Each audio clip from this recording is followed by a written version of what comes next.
끝으로 형제들아, 무엇에든지 참되며 무엇에든지 경건하며 무엇에든지 옳으며 무엇에든지 정결하며 무엇에든지 사랑받을 만하며 무엇에든지 칭찬받을 만하며 무슨 덕이 있든지 무슨 기림이 있든지 이것들을 생각하라. 너희는 내게 배우고 받고 듣고 본 바를 행하라.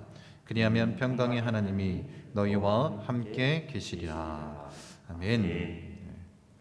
이 말씀에 의지해서 주 안에서 기쁨이 넘치는 길쌈교회, 주 안에서 하나님과 동행하라 라는 제목으로 하나님 말씀 함께 나누기 원합니다. 오늘 말씀 듣기 전에 우리 옆에 계신 분들과 우리 함께 인사했던 것처럼 이렇게 인사하겠습니다. 점검합시다. 나의 신앙을 믿습니다. 오직 예수님만. 함께 인사하겠습니다. 점검합시다. 나의 신앙을 믿습니다. 오직 예수님만. 아멘. 그렇게 우리가 주님 앞에 온전히 서기를 원합니다. 이제 1절부터 9절까지 주 안에서 이 대단원의 막을 내리길 원합니다. 바울이 직접 주 안에서 말하지 않은 것도 있지만 바울이 절절한 그 권면의 마음을 담아 우리가 정말로 바울이 우리가 권면했던 것을 지키기 위해서 이 주 안에서 라고 그렇게 표현을 했습니다. 우리가 함께 나눴던 그 내용은 주 안에 서라, 주 안에서 한마음으로 도우라, 주 안에서 항상 기뻐하라, 주 안에 살라, 주 안에서 마음과 생각을 지키라.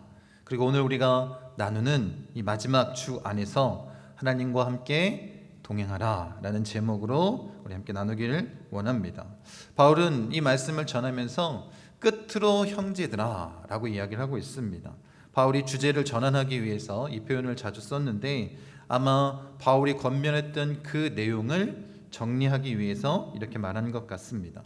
그리고 우리가 8절과 9절을 살펴볼 때 아주 중요한 동사가 있습니다. 8절에 등장하는 이 생각하다라는 이 동사와 9절에 등장하는 이 행하다라는 이 두 동사를 꼭 마음 가운데 기억해 주시기 바랍니다. 여러분이 잘 아는 것처럼 바울은 이방인의 사도로 그렇게 하나님께 부르심을 받고 그 사명을 감당하는 자였습니다. 그런데 문제가 뭐냐면 이 이방인들, 특히 헬라인들이 가지고 있는 그 사고방식, 사고의 틀로 복음을 받아들이는 것이 문제가 되었습니다. 여러분, 그들은 사상을 통해서 쉽게 표현하자면 생각을 통해 구원을 받을 수 있다라고 그렇게 헬라인들은 생각을 했습니다. 그런데 히브리 정신은 그렇지 않습니다. 행동과 활동을 통해서 구원을 받는다라고 그렇게 따르던 자들이었습니다. 그 문제를 심각하게 드러냈던 곳이 어디냐면 고린도 교회의 문제였습니다. 우리가 잘 알고 있는 본문인데 한번 같이 보십시오. 고린도전서 4장 20절입니다. 하나님의 나라는 말에 있지 아니하고 오직 능력에 있음이라. 여러분, 이 말씀 여러분들이 잘 아는 말씀이고 또 우리가 하나님의 능력을 구하는 그런 능력 있는 또 우리에게 힘이 되는 그런 말씀입니다. 그런데 이 말씀의 진리를 파악하기 위해서 우리가 19절을 먼저 읽기를 원합니다. 19절 한번 보세요. 같이 한번 읽겠습니다.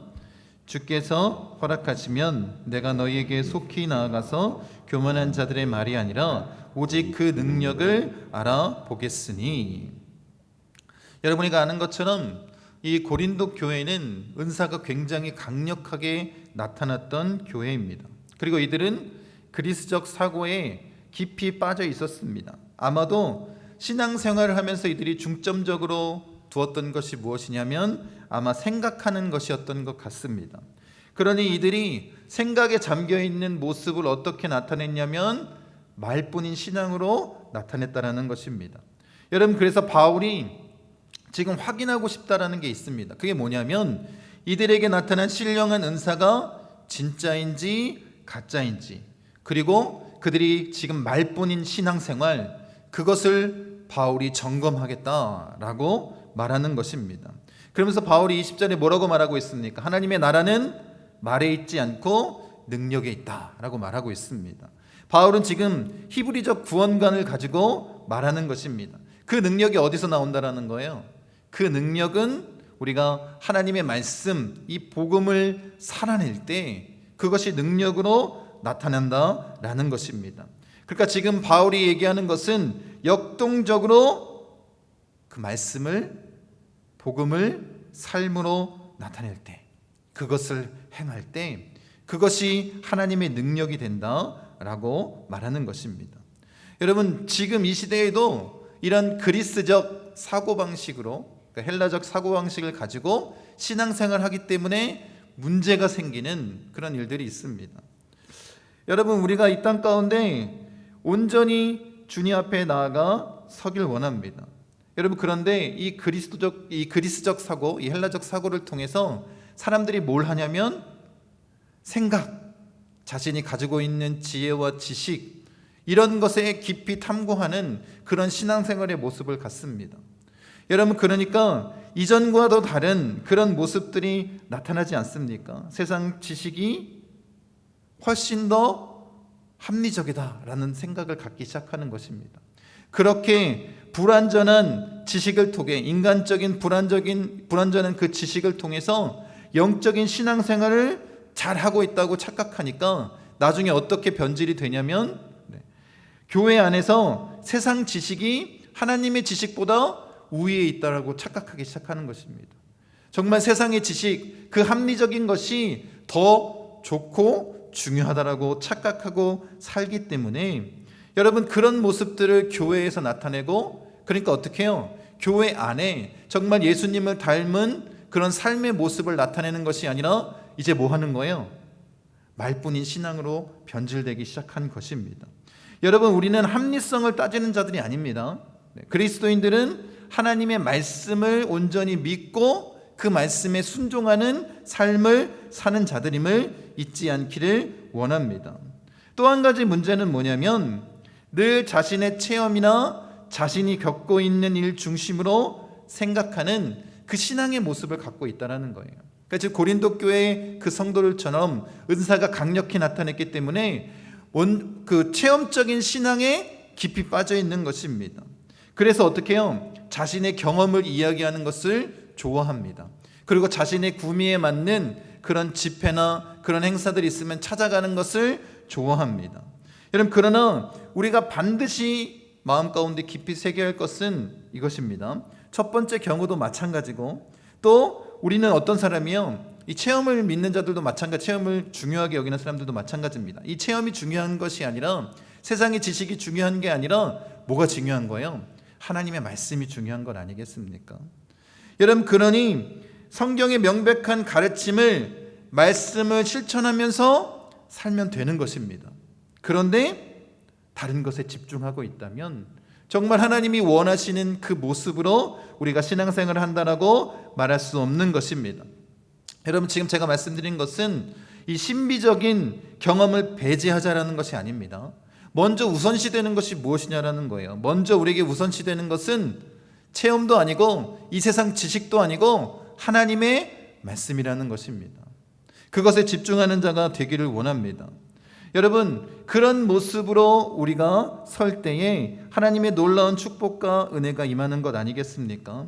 여러분, 그래서 바울이 오늘 우리에게 전해준 이 말씀을 통해서 무엇이 중요하다는 거예요? 우리가 하나님과 함께 동행하는 것이 중요하다라고 말하는 것입니다. 우리가 복음을 살아내는 것이 중요하다라고 말하는 것입니다.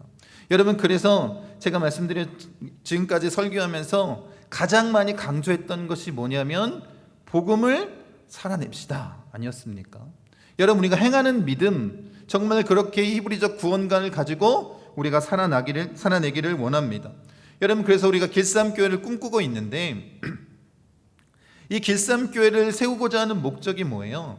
우리가 이 길쌈교회를 통해서 하나님의 말씀을 실천하며 천국을 경험하며 살기를 원하기 때문에 이것을 강조하며 우리가 나아가는 것 아니겠습니까? 여러분, 꼭 마음 가운데 새기십시오.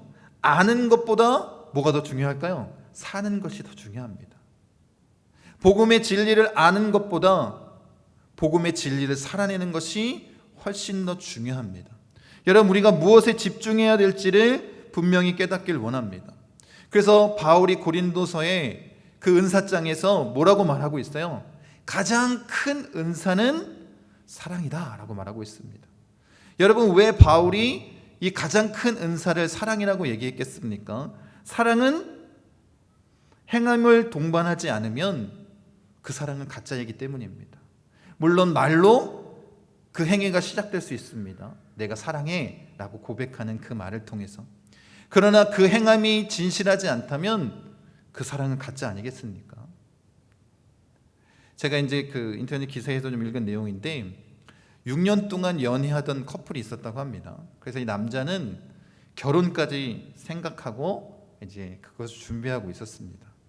어느 날 같이 이제 데이트를 하면서 영화관에 갔는데 벨이 울리더라는 거예요. 화재 경보가.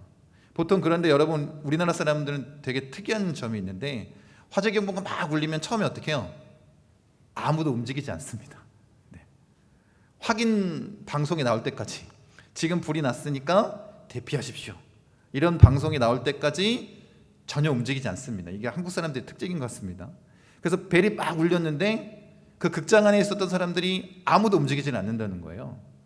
그래서 이제 진짜 불이 났나 이러고 있는데 이제 안내 방송이 났어요. 지금 화재가 났으니까 안전하게 대피하시기 바랍니다. 그래서 이 남자가 누구를 제일 걱정했을까요? 자기 사랑하는 그 연인을 걱정해서 손을 잡고 바깥으로 뛰려고 고개를 딱 돌렸는데 자리 없더랍니다. 이 여자는 어떤 거예요? 벨이 울리자마자 자기 혼자 하려고 가버린 거예요. 그래서 이 남자가 거기에 충격을 받았습니다. 내가 이 여자 정말 행복한 결혼 생활을 할 수 있을까? 이 여자가 정말 나를 사랑하는가?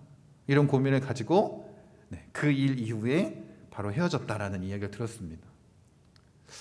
여러분, 사랑이 정말 우리의 행함 가운데 진실하게 나타나야 그것을 사랑이라고 얘기할 수 있는 건 아니겠습니까? 우리가 그런 모습으로 주님 앞에 서길 원합니다. 여러분, 그래서 온전히 하나님의 말씀을 우리가 지켜 행하고 또 그 일들을 위해서는 그 말씀의 의미를 누가 깨닫게 해주셔야지 가능한 거예요. 성령님이 우리에게 깨닫게 해주실 때 우리가 주님과 함께 동행하며 그 복음을 온전히 살아낼 수 있는 것입니다. 여러분, 그런 마음의 준비가 돼야지 우리가 말씀을 역동적으로 살아내는 진정한 그 복음의 의미를 우리가 나타낼 수 있는 것 아니겠습니까? 여러분, 이 하나님의 말씀이 어떻게 우리들에게 역사하는지 아주 극명하게 드러내주는 성경 인물이 있습니다. 여러분이 잘 알고 있는 요셉입니다. 여러분, 요셉은 여러분이 잘 아시지 않습니까? 그 요셉의 삶을. 여러분, 아버지의 총애를 받고 자랐던 이 요셉의 어린 시절은 어떤 애였어요? 고재잘쟁이였습니다. 형들의 잘못을 고자질하는 그런 아이였습니다. 그리고 또한 하나님이 주신 그 꿈을 마음 가운데 품고 살아가는 아이였습니다. 그리고 어떻게 됩니까?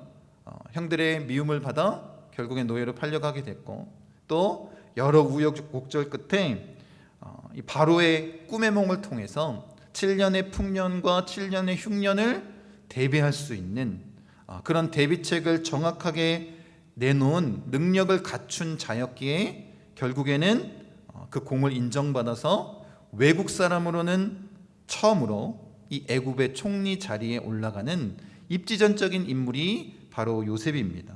여러분, 그가 가는 곳마다 하나님께서 축복해 주시고 그 가정이 되었든 나라가 되었든 풍족하게 그것을 채워주시는 놀라운 역사를 경험하지 않습니까?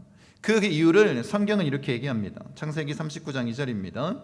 여호와께서 요셉과 함께 하심으로 그가 형통한 자가 되어. 보디발의 집에서도 마찬가지고, 간수장 이 감옥에 갇혔을 때도 마찬가지고, 또 총리가 되었을 때도 마찬가지입니다. 여러분, 이 요셉은 굉장히 억울한 누명을 쓰고 살지 않았습니까? 보디발의 집에서는 그 아내, 또 형들에게는 노예로 팔려가는, 또 감옥에 갇혀서도 그렇게 약속했던 사람이 약속을 들어주지 않지 않습니까? 여러분, 그렇게 어떻게 보면 너무나도 안타까운 누명을 쓰고 살아가는 그 삶, 불평과 불만이 가득할 수 있는 그런 삶 아니겠습니까? 그런데 성경을 찾아보면 여러분 아시겠지만 요셉은 한 번도 불평하거나 불만의 소리를 내지 않습니다. 그 이유가 뭐냐라는 거예요. 왜냐하면 다른 것이 아니라 하나님의 평강의 하나님이 요셉과 함께 있기 때문 아니겠습니까? 여러분, 고자질쟁이가 어떻게 하나님의 사람이 됐겠습니까? 그래서 어떻게 이 요셉이, 이 고자질쟁이였던 요셉이 하나님의 사람이 되었는지 시편 기자는 우리에게 이렇게 노래하고 있습니다. 말씀 한번 같이 읽겠습니다. 시편 105편 17절에서 19절입니다. 함께 읽겠습니다. 그가 한 사람을 앞서 보내셨으며 요셉이 종으로 팔렸도다. 그의 발은 착고를 차고 그의 몸은 쇠사슬에 매였으니 곧 여호와의 말씀이 응할 때까지라. 그의 말씀이 그를 단련하였도다. 그가 어떻게 고자질쟁이에서 하나님의 사람이 되었는지 분명히 뭐라고 이야기하고 있습니까? 여호와의 말씀이 응할 때까지 그의 말씀이, 이 하나님의 말씀이 누구를 단련하셨다는 거예요? 요셉을 단련시키셨다는 거예요. 여러분, 우리가 정말로 그 말씀을 실천하며 나아갈 때, 그 말씀대로 살아갈 때 하나님이 우리를 단련시키는 것 아니겠습니까? 하나님의 사람으로 세우는 것 아니겠습니까?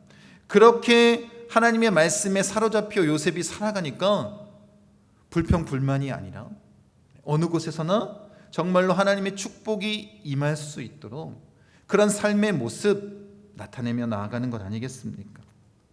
여러분, 그렇게 말씀에 사로잡혀 나아갈 때 요셉을 세워주셨다는 것처럼 우리 그리스도인, 우리도 마찬가지입니다. 우리도 그렇게 주님께서 세워주실 것입니다.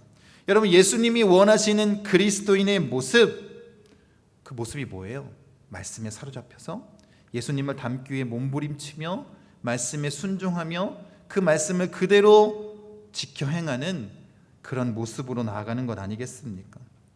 그래서 지금 바울이 이 권면을 통해서 이방인 그리스도인들에게 강조하는 것이 있습니다. 여러분, 지금 바울은 감옥에 있지 않습니까? 얼마나 절절한 마음으로 그것을 표현하고 있겠습니까? 그들이 가지고 있었던 문제점을 구체적으로도 이야기를 했고 또 장차 어떤 어려움이 닥칠지도 바울은 분명히 얘기를 했습니다. 그리고 오늘 이 모든 문제를 해결할 수 있는 그 해결책으로 뭐라고 얘기하고 있냐면 주 안에서 하나님과 동행하라, 이렇게 말하고 있습니다. 여러분, 이 말씀을 한마디로 요약한다면 이것입니다. 복음이 너희의 삶을 다스리게 하라는 것입니다. 그러면 다 잘 될 것이다. 복음이면 다 됩니다. 이렇게 얘기를 하고 있는 것입니다. 여러분, 잘 들으십시오. 여러분, 복음은 삶을 보완하는 부가물이 아닙니다. 삶 전체를 다스리는 주체입니다. 여러분, 그래서 우리가 신앙생활하고 복음을 받아들이고 구원받았다라고 얘기하고 있지만 교회 안에서 또는 한국교회가 문제를 일으키는 가장 큰 이유가 뭐냐면 이 복음을 우리의 삶에 추가되는 일부분으로 생각하고 있기 때문입니다. 그러니까 인간적인 죄악된 모습들이 교회 안에 그대로 나타나는 것 아니겠습니까? 여러분, 그리스도인은 복음의 다스림과 통제를 벗어난 삶을 살면 안 된다는 거예요. 우리의 모든 삶이, 우리의 생각과 행동, 그 모든 것이 복음에 사로잡혀 있어야 된다는 것입니다. 그래서 고린도후서 10장 5절에 이렇게 말씀합니다. 하나님 아는 것을 대적하여 높아진 것을 다 무너뜨리고 모든 생각을 사로잡아 그리스도에게 복종하게 하니. 여러분, 우리가 살아갈 때 우리의 삶을 두 범주로 나눌 수 있는데 하나는 뭐냐면 생각하는 것이고 하나는 행하는 것입니다. 제가 서두에 두 동사를 기억하라고 말씀드렸습니다. 8절에 생각하다와 9절에 행하다입니다. 지금 바울이 이 두 부분을 이야기하면서 말하고 있는 거예요. 이 두 가지 영역을 복음의 통제를 받아야 된다는 거예요. 우리는 그런 삶을 살고 있습니까? 여러분의 생각과 여러분의 행동을 오직 복음의 통제 아래 놓고 살아가십니까? 아니면 그냥 부수적인 하나의 첨가물로 생각하면서 나의 인생은 내 마음대로 내 뜻대로 다 살고 주일날 아니면 특별한 경우에만 그렇게 복음을 바라보고 있습니까? 여러분, 우리가 어떤 모습을 가지고 살아가느냐, 그것을 통해서 우리의 삶이 변화되는 것 아니겠습니까? 진짜 복음을 살아내는 그리스도인의 삶을 사는 것 아니겠습니까? 그렇게 우리의 생각과 행동의 영역, 이 모든 것을 하나님 앞에 내어 맡기는 자가 되기 원합니다. 복음에 사로잡혀서 살아내는 자가 되기를 원합니다. 그러니 복음을 살아내는 자들의 삶의 모습은 단순히 원래의 삶을 수정하는 삶이 되면 안 된다라는 거예요. 그래서 바울이 고린도후서 5장 17절에 이렇게 말합니다. 같이 한번 읽겠습니다. 그런즉 누구든지 그리스도 안에 있으면 새로운 피조물이라. 이전 것은 지나갔으니 보라 새 것이 되었도다. 여러분, 그리스도인의 삶은 우리의 그 삶에 무언가를 추가하고 첨가하는 것이 아니라 중심 자체가 어떻게 되는 거예요? 바뀌는 거예요. 완전히 새로운 피조물로 변화되는 것입니다. 그것이 그리스도인인 거예요. 그것이 복음의 능력입니다. 여러분이 지금까지 신앙생활을 복음이 하나의 첨가물처럼 살아갔다면 이제 변화시켜야 된다는 것입니다. 우리의 생각과 행동까지도 다 하나님께 사로잡혀 살아가야 된다는 것입니다. 나 중심의 삶에서 하나님 중심으로 완전히 변화시켜야 된다는 거예요. 그것이 복음의 능력 아니겠습니까? 여러분, 그렇게 완전히 새로운 피조물이 되는 것입니다. 여러분, 우리가 단순히 믿지 않는 자들의 삶과 우리의 삶을 비교하면서 그래도 우리는 이 사람들보다 도덕적으로 윤리적으로 더 낫지 않아? 라고 생각하는 것, 그것을 주님이 원하시는 것이 아닙니다. 여러분, 우리의 비교 대상은 뭐가 되어야 될까요? 믿지 않는 자가 아니라, 다른 그리스도인이 아니라 예수님이 되어야 되는 거예요. 내가 예수님처럼 예수님을 본받고 살아가고 있는가? 내가 그렇게 예수님처럼 생각하고 예수님처럼 행동하는가? 여러분, 이것이 그리스도인의 모습이 되어야 되지 않겠습니까? 그렇게 온전히 이 복음이 우리의 삶을, 전 영역을 통제하기 원합니다. 이 삶을 살기 위해서 결단하며 나아가기 원합니다. 여러분, 그래서 바울이 제시하는 게 뭐냐면 하나님과 동행하라는 거예요. 우리가 하나님과 동행하면 우리가 새로운 피조물로 거듭날 수밖에 없는 것 아니겠습니까? 그런 변화의 모습을 가지고 살아가라는 것입니다. 예수님을 닮기 위해 몸부림치시기 바랍니다. 그래서 바울이 구체적으로 지금 예를 들고 있습니다. 우리 마음 가운데 새기길 원합니다. 첫 번째가 생각의 관점에 대해서 이야기를 하고 있습니다. 8절 말씀입니다. 같이 한번 읽겠습니다. 끝으로 형제들아, 무엇이든지 참되며 무엇이든지 경건하며 무엇이든지 옳으며 무엇이든지 정결하며 무엇이든지 사랑받을 만하며 무엇이든지 칭찬받을 만하며 무슨 덕이 있든지 무슨 기림이 있든지 이것들을 생각하라. 아멘. 생각적인 부분에서 얘기를 하고 있는데 첫 번째가 뭐냐면 무엇이든지 참되며 라고 얘기를 하고 있습니다. 참되다라는 것은 속까지 바른 것을 이야기하는 거예요. 그러니까 겉과 속이 같은 그런 것을 원하고 있는 것입니다. 여러분, 저희 어머니가 조개를 좀 좋아하셔가지고 한 짝을 사서 보내준 적이 있어요. 한 짝을 사서 보냈는데 생물이 없다고 그래서 이제 얼린 거를 샀거든요. 얼린 걸 샀는데 이 겉에서 보니까 조개가 큰 거예요. 그래서 와, 그리고 보내드렸습니다.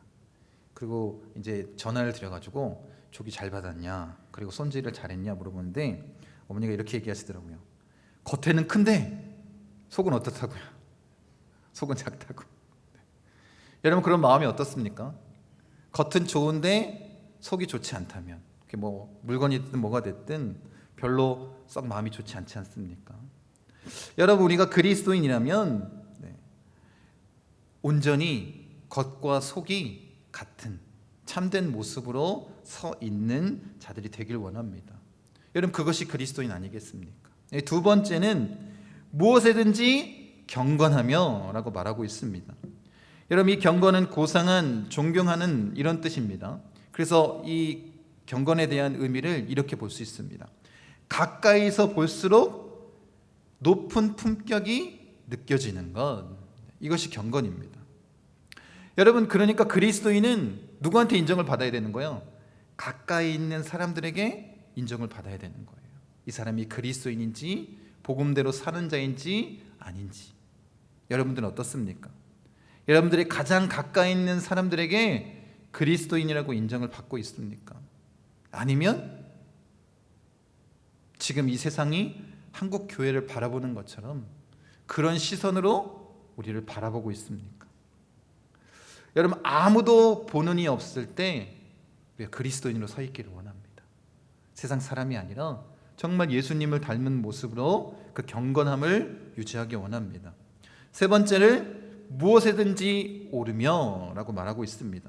옳다는 것은 하나님과의 관계, 그 사람과의 관계가 바르다는 뜻입니다. 여러분, 그래서 우리가 하나님과 바른 관계를 맺고 있으면 하나님과 이 바른 관계를 맺고 있다는 것이 어디를 통해서 나타나는 거예요? 사람과의 관계를 통해서 나타나게 되는 것 아니겠습니까? 여러분, 이 의미는 하나님과 바른 관계를 맺고 있으면 사람과의 관계 가운데서 옳은 모습으로 행한다라는 의미입니다. 그런데 이 반대의 경우는 아닙니다. 사람과의 관계가 좋다고 하나님과의 관계가 좋은 것은 아닙니다. 세상적인 그 욕심 때문에 사람과의 관계를 잘 맺는 사람이 있을지 모르겠지만 하나님과의 관계가 엉망인 사람들이 굉장히 많다라는 것입니다. 여러분, 그래서 무엇이 더 좋으냐 옳으냐를 분명히 우리가 판단할 수 있어야 되는 것입니다. 세상의 방법으로 이익을 따지는 것이 아니라 오직 하나님의 말씀, 그 기준에 합당하다면 그것이 우리에게 옳은 것이 되어야 되는 것입니다. 그런 모습으로 나아가는 자가 되길 원합니다. 네 번째는 무엇에든지 정결하며 라고 말하고 있습니다. 정결은 순결하다, 흠없다 라는 그런 의미입니다. 여러분, 우리 부부 사이 관계 가운데도 두 마음을 품으면 그것은 불륜을 저지르면 그것을 우리가 정결하다, 순결하다라고 얘기하지 않지 않습니까? 하나님과의 관계도 마찬가지입니다. 하나님 외에 우리가 다른 것을 바라보고 두 마음을 품고 있으면 그것은 정결한 것이 아닙니다. 여러분, 우리가 오직 주님만 바라보고 정결한 그리스도인으로 서 있기를 원합니다. 다섯 번째는 무엇에든지 사랑받을 만하며 라고 말하고 있습니다. 사랑받을 만하다라는 것은 매력적이다라는 그런 의미입니다. 여러분, 제가 전에도 말씀드렸지만 여러분, 우리가 그리스도인으로서 복음을 전하는 자로서 우리 안에 매력이 넘쳐나야 되지 않겠습니까? 예수 믿는 것이 다른 사람들이 봤을 때 왜 좋은지를 알아야 되지 않겠습니까? 그래서 우리가 진정으로 주님과 함께 복음의 능력을 살아내므로 예수님과 함께하는 것이 얼마나 큰 축복인지를, 또 세상 사람들에게 매력적인지를 나타내 주기를 원합니다. 그런데 반대로 예수 믿는 사람들이 불쌍해 보이거나 아니면 힘들어 보이거나 그런 모습을 나타낸다면 얼마나 안타깝겠습니까? 여러분, 우리가 오직 복음에 충실한 삶을 살게 될 때 하나님이 부으시는 축복이 우리 가운데 넘쳐나게 될 것이고, 그 은혜와 축복을 통해서 우리가 세상 사람들에게 사랑받을 만한 그런 매력적인 그리스도인이 될 줄로 믿습니다. 여섯 번째입니다. 여섯 번째는 뭐냐면 무엇에든지 칭찬받을 만하며 이렇게 말합니다. 칭찬받을 만하다는 것은 좋은 평판을 듣는 것인데, 이 좋은 평판은 하루아침에 생기는 것이 아닙니다. 계속해서 어떻게 해요? 그런 모습들, 그런 노력들이 보여지기 때문에 좋은 평판이 생기는 건 아니겠습니까? 오랜 시간 반복돼서 잘하게 될 때 그런 모습이 나타나는 거예요. 여러분, 우리가 예수님을 바로 믿음으로 고백한다 할지라도 우리의 삶이 어때요? 하루아침에 바뀌나요? 바뀌지 않습니다. 그러니까 우리가 그리스도인이라면, 정말 칭찬받는 그리스도인이라면 우리가 복음을 살아내기 위해서 몸부림치며 우리의 삶이 어떻게 해요? 오랜 기간 동안 변화되었을 때 이런 칭찬을 받을 수 있는 것 아니겠습니까? 우리가 그런 모습으로 나아가야 되는 것입니다. 여러분, 한번 생각해 보십시오. 누군가 물어보는 거예요. 우리 유준성 목사님 어떻습니까? 이 교회 장로님 어떻습니까? 그런데 여러분들의 대답이 3초 이상 생각한다거나 아니면 그냥 쭈뼛쭈뼛하고 간다 그러면 그건 뭐예요? 평판이 좋지 않은 것 아니겠습니까? 여러분, 우리가 이 모습을 온전히 드러내기 위해서 그렇게 복음을 위해 살아가고 그렇게 훈련하고 그런 모습으로 서 있어야 되는 것 아니겠습니까? 그렇게 세상 사람들 앞에, 또 하나님 앞에 칭찬받는 자로 서 있기를 원합니다. 일곱 번째는 무슨 덕이 있든지, 이 덕은 도덕적, 윤리적 이상을 실현해 나가는 것인데, 이 헬라의 덕이라는 표현은 이것을 이루어내는 힘과 관련이 되어 있는 것입니다. 그러니까 덕스러운 모습으로 어떻게 하라는 거예요? 교회의 힘이 되라라는 거예요. 세상을 바라봤을 때 그런 모습으로 온전한 인격을 갖추고 서 있으라는 것입니다. 마지막 8번째, 무슨 기림이 있든지 라고 얘기하고 있습니다. 이 기림은 칭송, 칭찬이라는 뜻입니다.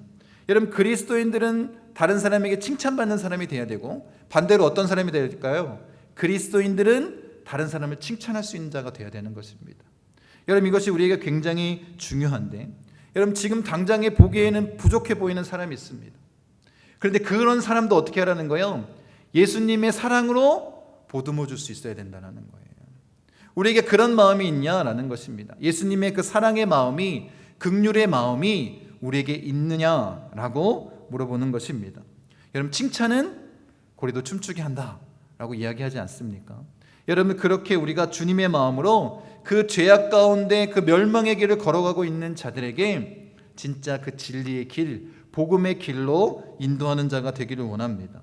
그래서 그리스도인이라면 지금 바울이 얘기했던 이 8가지를 생각하며 살아가야 된다는 거예요. 그리고 이 생각을 어떻게 해야 된다는 걸까요? 행동으로 나타내야 된다는 것입니다. 여러분, 서두에 말씀드린 것처럼 생각으로 그치는 것은 참된 그리스도인의 삶이 아닙니다. 그래서 지금 신앙의 핵심적인 그 모습, 그 행함에 대해서 바울이 2번째 관점으로 얘기합니다. 행동에 대한 관점입니다. 우리 9절 말씀 같이 한번 읽겠습니다. 너희는 내게 배우고 받고 듣고 본 바를 행하라. 그리하면 평강의 하나님이 너희와 함께 계시리라. 네, 아멘. 지금 빌립보 교회 성도들과 지금 빌립보서를 나누고 있는 모든 그리스도인들을 향해서 바울이 말하는 것이고, 우리가 그리스도인이라면 바울의 그 본이 되는 모습을 다 알고 있지 않습니까? 그래서 바울이 지금 당당하게 이야기하는 것입니다. 여러분, 배우는 것은 이성을 통해서 아는 알미라면 받는 것은 온전히 주님께서 우리에게 부어주시는 것입니다. 여러분, 그러니까 복음은 오직 하나님께서 성령의 깊은 통찰을 통해서만 우리가 받을 수 있는 것입니다. 그렇게 알게 되는 것이고, 또 듣는 것은 자신의 의지를 통해서 알게 되는 그런 알미고, 본다라는 것은 체험을 통해 알게 되는 알미입니다. 그러니까 지금 바울이 이 모든 알을 통해서 지금 바울이 본을 보여주었으니까 뭐 하라는 거예요? 아는 것으로 그치지 말고 행하라 라는 것입니다. 여러분, 이렇게 바울은 하나님의 말씀을 우리에게 전해주는 것이고, 전 인격적으로 예수님의 그 가르침을 따라 우리가 살아내야 된다는 것입니다. 그리하면, 조건절인데, 여러분, 구약 성경을 보면 하나님께서 행하시는 그 모든 일들은 다 조건이 붙습니다. 출애굽한 이스라엘 백성도 마찬가지고 여호수아도 마찬가지입니다. 어떻게 하면 축복을 주신대요? 하나님의 말씀을 반드시 지켜 행하면 내가 축복하겠다라고 말씀하시지 않습니까? 지금 우리에게도 말씀하는 게 동일합니다. 그 하나님의 평강을 누리려면 어떻게 하라는 거예요? 생각에만 머물지 말고 행하라는 것입니다. 그것이 그리스도인이다 라고 말하는 것입니다. 여러분, 우리가 지금까지 나누었던 주 안의 삶을 지켜 행하라는 거예요.